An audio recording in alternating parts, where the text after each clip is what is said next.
Alors, est-ce que tu peux te présenter rapidement pour commencer? Alors, je m'appelle Miguel, j'ai 36 ans, je suis marié, j'ai 2 enfants et ça fait bientôt 17 ans que je suis chez Rapido. Et en quoi consiste donc ton métier tout d'abord sur les machines? Alors, ma carrière s'est déroulée en plusieurs étapes. J'ai commencé sur une scie à panneau à découper les planches. Après, je suis passé sur une commande numérique pour tout ce qui est usinage de ces planches-là. Et maintenant, depuis 2 ans, je suis en programmation, c'est-à-dire que je prépare les programmes pour les commandes numériques pour ces machines-là. D'accord. Et pour évoluer dans ton travail comme ça, tu as fait des formations? À chaque fois, j'ai fait une formation Quand je suis arrivé pour être sur la scie à panneau, on m'a envoyé chez Omag à Strasbourg pour passer en commande numérique exactement pareil. J'ai été dans la même entreprise à Strasbourg et ce qui m'a permis d'avoir un bon socle de compétences pour la programmation. Et donc comment est venue l'idée de faire ce métier? Bah, ça m'est venu bizarrement en fait, quoi. Au début, j'étais pas plus passionné que ça par la menuiserie en tant que telle, en tout cas la menuiserie artisanale. Aller sur les chantiers, tout ça, c'était pas vraiment mon truc. Et en fait, j'ai découvert l'usine, quoi, ce qu'on appelle l'usine entre guillemets. Et du coup, finalement, rencontrer les gens, avoir un outil de travail très élaboré par rapport à l'artisanat, par exemple, ça m'a tout de suite plu. Et du coup, j'ai décidé de perdurer dans cette voie. D'accord. Et donc, tu as fait quoi comme étude pour en arriver là? Alors, j'ai fait un BEP, un CAP à Mayenne, à Léonard de Vinci. Et ensuite, j'ai passé un bac pro à Gaston Lénard à Laval. D'accord. Et donc faut avoir quelle qualité ou savoir-faire pour faire ce métier? Alors, les qualités, faut être assez exigeant quand même envers soi-même. Parce qu'il faut savoir qu'on fait des programmes que c'est d'autres opérateurs c'est d'autres personnes qui vont utiliser ces programmes. Donc faut quand même, faut être sérieux dans ce qu'on fait. Faut, euh, faut être patient, faut être quand même assez autonome parce qu'il faut pas interférer trop auprès de ses collègues. Et autrement, je dirais que c'est à peu près tout. D'accord. Et quand tu travaillais, par exemple, plutôt au niveau des machines, est-ce que c'est pas un travail trop compliqué? On a entendu qu'il y avait beaucoup de bruit, par exemple. Le bruit, on a beaucoup de productions individuelles. Mhm. Une fois qu'elles sont mises en œuvre correctement, franchement, le bruit, ça va, c'est pas plus, je dirais, nocif que dans une autre industrie, loin de là. Et autrement, l'environnement, on s'y fait en fait, quoi. C'est vrai que quand on arrive, tout est grand, tout fait du bruit, tout est bizarre par rapport à l'école. Mais en fait, on s'y fait très vite, en fait. Ça devient notre univers à nous très rapidement. Et donc est-ce que c'est un métier répétitif? Est-ce qu'il y a un rythme à respecter? J'ai des impératifs de temps à respecter, clairement. J'ai des dossiers de programmation à faire pour des dates bien précises. Mais autrement, non, il n'y a pas vraiment de répétition, parce que dans un camping-car, on a tellement de pièces différentes que chaque pièce vraiment est unique. Et on a une part aussi de créativité, on peut mettre plusieurs pièces ensemble, comme on l'a vu tout à l'heure, ce qui fait que c'est pas répétitif, parce qu'à chaque fois, il faut essayer de réfléchir à la meilleure façon de faire la pièce, et c'est jamais pareil. Ok, donc tu peux te permettre de faire ce que tu veux à certains moments, quoi. C'est un travail qui reste assez créatif. En fait, je peux faire ce que je veux toujours, D'accord. tant que ça reste dans des critères de qualité et de rapidité. C'est pas le tout de faire du beau, faut aussi respecter les impératifs de temps que les opérateurs ont sur les machines. Donc moi, je peux me faire plaisir avec un joli programme, mais derrière, s'il dure trop de temps en machine, c'est pas du tout intéressant pour l'entreprise. Donc ça, c'est un peu une liberté que tu n'avais pas au début, vu que tu peux travailler. Même sur les machines, on a quand même de la liberté parce qu'on organise son poste comme on veut. Donc on choisit les pièces qu'on va passer, lesquelles avec les autres, et ce qui fait que les opérateurs ont quand même la main sur les programmes. S'ils voient des petites choses à améliorer, il y a toujours la possibilité de les améliorer. D'accord. As-tu des responsabilités par rapport à ça? Bah, je suis responsable du travail que je fournis déjà, Oui. et c'est déjà une grosse responsabilité. Parce qu'il faut savoir que c'est des programmes qui sont utilisés par des gens derrière, donc ça ne concerne pas que moi. Derrière, si je fais un programme qui va cracher la machine, ça peut avoir des contraintes énormes pour l'entreprise. On a des outils qui valent plusieurs milliers d'euros, donc j'ai clairement des responsabilités par rapport à ça. Je peux pas faire n'importe quoi. D'accord. Et attends, comment est venue l'idée de changer de métier comme ça, enfin de devenir un programmateur justement? Bah, en fait, c'est plus.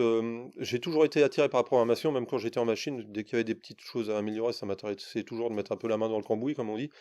Mais il y a eu un moment, ça faisait 15 ans que j'étais en équipe, que je faisais un travail matin, après-midi, une nuit par tous les 3 mois. Et au bout de 15 ans, je me suis dit que j'avais envie de voir autre chose, prendre un autre rythme de vie, pour des raisons familiales notamment, pour, euh, pour changer. Donc c'est toi qui as souhaité l'évolution. J'ai souhaité l'évolution, et puis bon, bah, il suffit pas de la souhaiter, il faut attendre qu'il y ait des possibilités derrière qui, qui se présentent. Mais ouais, c'est un petit peu ça. Ouais. J'ai émis le souhait, en tout cas, de faire autre chose. D'accord. Du coup, tu nous as parlé des qualités. Est-ce qu'il y a maintenant des avantages à ton travail, des inconvénients, par exemple sur les horaires, etc. Sur les inconvénients horaires, il y en a pas vraiment, c'est vraiment des horaires dits de bureau, c'est du 8h midi, 13h30, 17h30. C'est pas, la contrainte horaire, elle est pas, c'est vraiment pas une contrainte. Il y a la contrainte parfois du temps qui peut être un peu stressante, mais après on la prend comme on veut. Pour moi, c'est un bon stress, parce que si on n'a pas un petit peu de stress pour mettre un peu de sel là-dedans, c'est pas, ça peut vite devenir routinier et pas intéressant. Et autrement, l'avantage, c'est que il y a un échange qui se crée avec les gens, aussi bien avec le bureau d'études qui me fournit les fichiers que les opérateurs en machine. Je suis un petit peu un intermédiaire entre tous ces gens-là.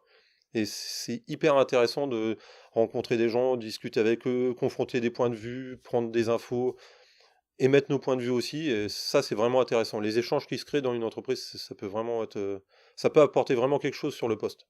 Ouais, les échanges entre collègues, c'est vraiment un truc qui t'intéresse dans le travail. C'est vraiment intéressant parce qu'on peut vraiment se performer au travers de ça, quoi. Sans faire des formations, ni rien qu'une qualité d'écoute, ça peut vraiment faire la différence sur certains points. D'accord. Donc ça, c'est une qualité à avoir aussi.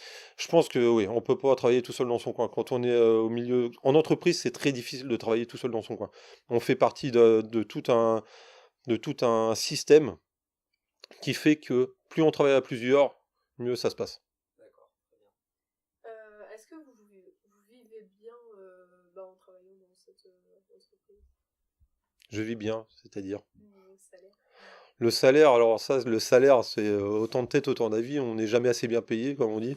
Mais je gagnais honnêtement ma vie correctement. Donc, par rapport à ça, j'ai pas de revendication particulière à émettre, ni de d'aigreur particulière sur là-dessus.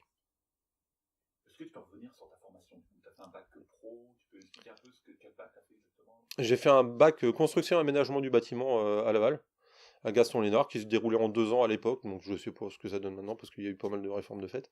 Mais, et j'ai commencé à Mayenne, j'ai passé mon BEP et mon CAP, à l'époque on pouvait faire les deux en 2 ans, à Mayenne.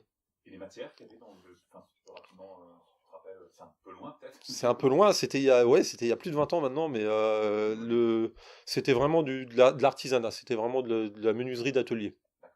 Vraiment de la menuiserie d'atelier.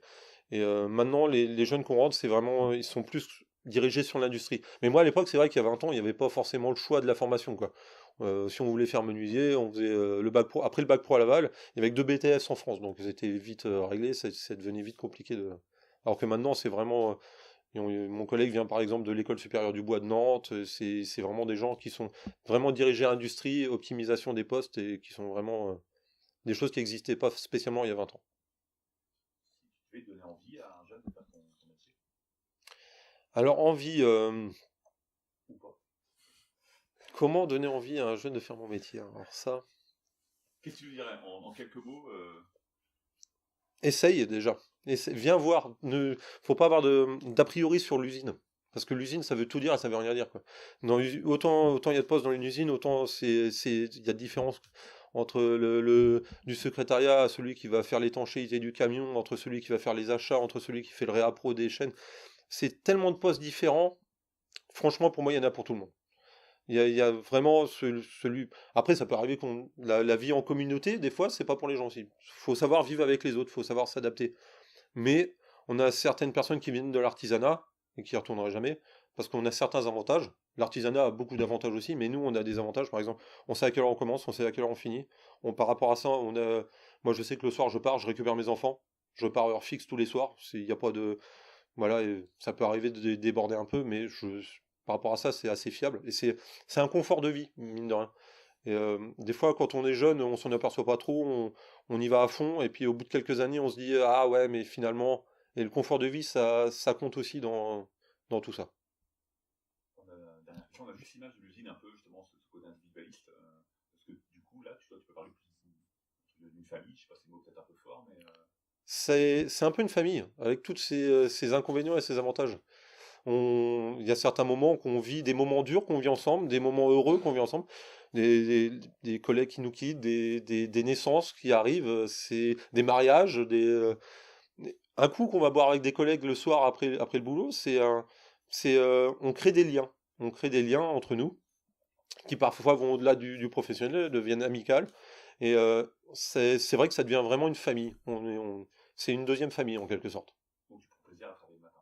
Ah oui, tout à fait. Ah oui, ah oui. Je viens, j'ai la banane. Ça, y a pas de souci. Ok, ouais, je pense qu'on est. On est pas mal, hein. J'ai d'autres questions. Dernière question, même s'il y en a qui ont des questions, non Juste comment vous êtes arrivé à Rapido et pourquoi Rapido et pas une autre entreprise justement? Je suis arrivé ici tout à fait par accident. J'ai écrit mon CV sur une feuille de cahier. C'est pas très pro et je suis venu en vélo, en jogging. Parce que j'avais l'idée de l'usine. Donc mes parents m'ont dit ah t'as un entretien, t'y vas. Donc je suis arrivé ici avec l'idée de l'usine, avec pas forcément l'envie de rester. 17 ans après, bah je suis encore là. Donc c'est que j'ai appris à aimer Rapido en fait. Et c'est une branche où il y a de l'avenir, a priori, ça continue d'embaucher, ça. C'est énorme. Il y a plein d'investissements qui se font matériels. On a un parc machine qui est vraiment hyper développé, qu'on ne retrouve vraiment pas partout. Faut prendre ça. Ça aussi, on peut dire ça à un jeune qui sera intéressé, c'est qu'il va avoir accès à des outils qu'il n'aura pas accès ailleurs, clairement. Ah, il va avoir accès à des moyens de travail, mais un confort de travail qu'il ne va pas retrouver partout, clairement. Ça, et nous, oui, c'est vrai qu'on est en plein essor, on est en plein boom. Donc après, c'est vrai que c'est un marché qui peut parfois être instable, mais pour l'instant, ça se passe vraiment bien. Et depuis que je suis ici, ça progresse relativement constamment.